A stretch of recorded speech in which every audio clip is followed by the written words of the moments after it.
Today's convocation is truly one of SMU's most time-honored traditions, as we gather each year to affirm the spirit of community that you will enjoy as students and later as alumni. The chair of our board, Bob Dedman, said it very well in terms of what we hope and expect for you during these 4 years. Our speaker today is someone many of you will know as Dean of Dedman College of Humanities and Sciences. But Thomas DiPiero just as easily could be described as a Renaissance person based on his academic credentials and his varied interests. Such a description also happens to fit nicely with Dedman College, the largest and most intellectually diverse of our academic units.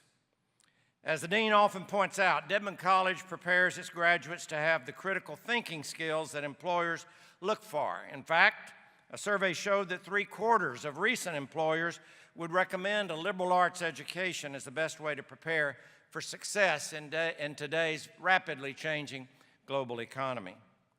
Dedman College houses the humanities, social sciences, and mathematical and physical sciences. It's home to over 100 undergraduate majors and minors, 33 graduate programs leading to 15 PhD degrees, and nearly 320 faculty members.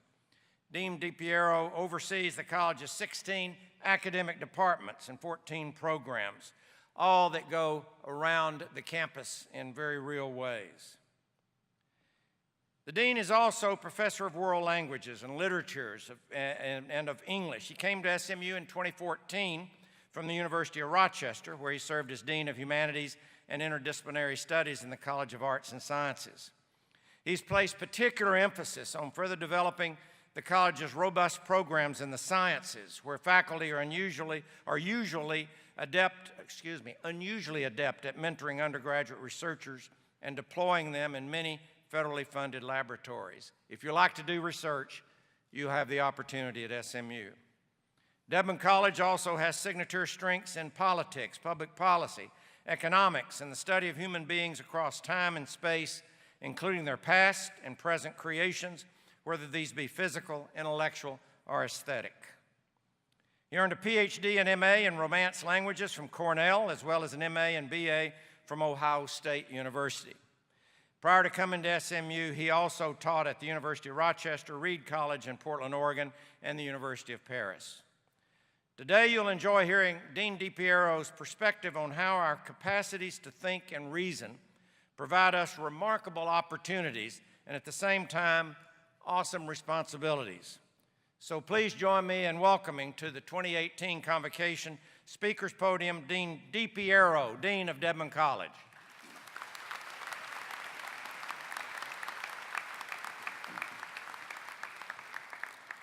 Thank you, President Turner, and let me be the next to welcome all of our new students and your family and friends to the SMU community. We're thrilled to have you here, and we promise you're going to have a great time. I wonder how many of you first-year students know that the world was gripped in a sort of numerological panic right around the time you were born. You see, as midnight, January 1st, 2000 approached, no one was quite sure what was going to happen. The panic was allegedly because our 20th century headlong embrace of technology wasn't especially forward-thinking.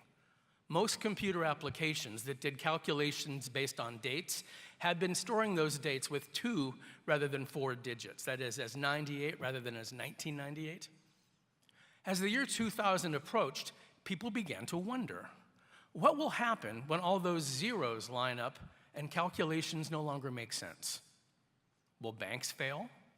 Will power grids collapse? Might missiles be launched? No one knew, but there were actually people who were putting aside storehouses of food and water and stockpiling cash and, yes, weapons. You'll note I said the alleged reason for the hysteria was technology. That's because I'm pretty sure that the panic surrounding what we called Y2K was only partially caused by the technological anxieties. Why do I say this? Well, first, there is evidence to suggest that a similar deranged panic struck parts of Western Europe as the year 1000 approached. Somewhat more recently, but still before you were born, people used to love to witness their analog car odometers roll over to all zeros. It was a time for celebration, in fact. More recently still, we all got really excited just a few weeks ago when Apple became the first publicly traded company to hit the $1 trillion mark in market value. That was only a penny more than previously, but somehow it suddenly had more meanings. Human beings are pattern matchers. We are wired to seek out resemblances, note differences, and to analyze the evidence we collect. In fact, in the coming weeks and months and years, you'll note that in many, if not most of your classes, you're learning how to identify ever more sophisticated disciplinary patterns, whether they involve neural networks, the Spanish subjunctive, business processes, or text compression algorithms in computer science. But you have to wonder, despite the fact that human beings created the calendar system, they could still be reduced to panic when a bunch of zeros line up. For as reasonable as we think we are, one of two things seems responsible here. Either we're way more superstitious than we think, or, as P.T. Barnum opined, there's a sucker born every minute. I think both of those are at play here. When we're superstitious, we let our creations run wild with us. Finding meaningless patterns can lead us to the false conclusion that meaning inheres in things, the zeros, and not in us. The world out there is meaningless until we give it meaning through whatever moral, logical, ethical, aesthetic, or spiritual gauges we use to process the patterns we see. We need to understand our own system of reason and our own manners of assigning value to our observations. Consequently, values are inextricably intertwined with thought. You're here to train yourself not to see the zeros, not to be hoodwinked, and to understand how to make sense of the data you collect. Spot the fake news. My research and publications focus on the different ways in which European fiction in the 17th and 18th centuries articulated preoccupations, anxieties, and modes of knowing that were current in the culture at the time without contemporaries necessarily being able to be completely conscious of them. In other words, and to simplify drastically, people typically start to have a gut-level reaction to changes in the world order before they're able to articulate them rationally. Often, they come out in art forms first.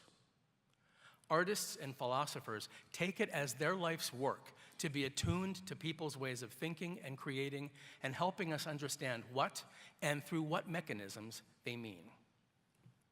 I'm going to assume you all know about René Descartes and his famous dictum, cogito ergo sum, I think, therefore I am. You probably also know that Descartes was trying to determine a way to figure out if there was anything at all about which one could be absolutely, positively certain. What he hit on was this: if I'm thinking, then I must be. That much is certain, that much is true. But what might not be obvious until you look carefully at his formulation is the fact that Descartes predicates being on thinking. In fact, he brings about an absolutely radical shift in the nature of truth. For 2,000 years before Descartes, truth was something handed down from religious authority, from political authority, from oral or written lore, whatever.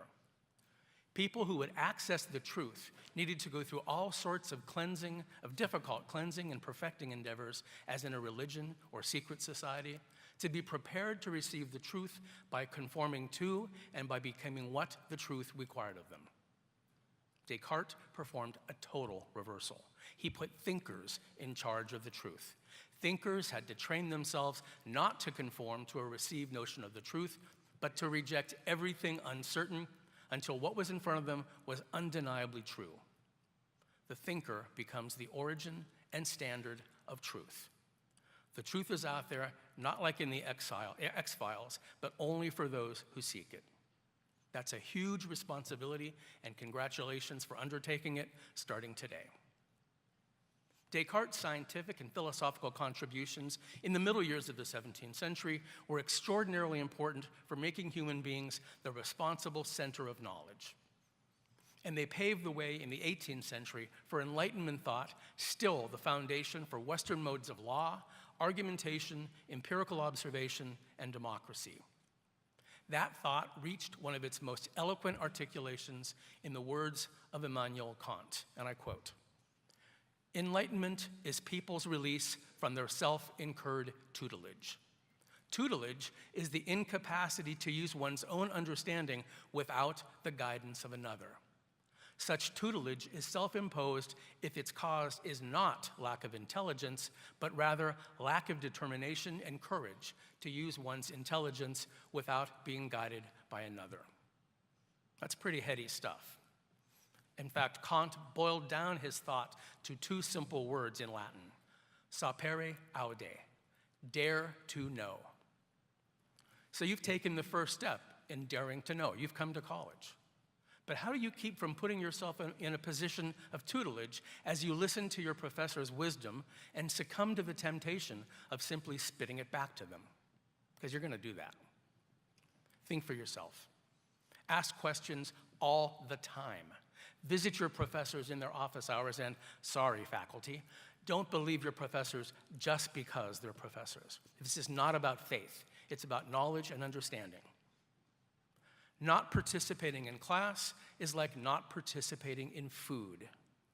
You're starving your intellect because thought is a social animal that thrives and reproduces only in the contact of more and more thought.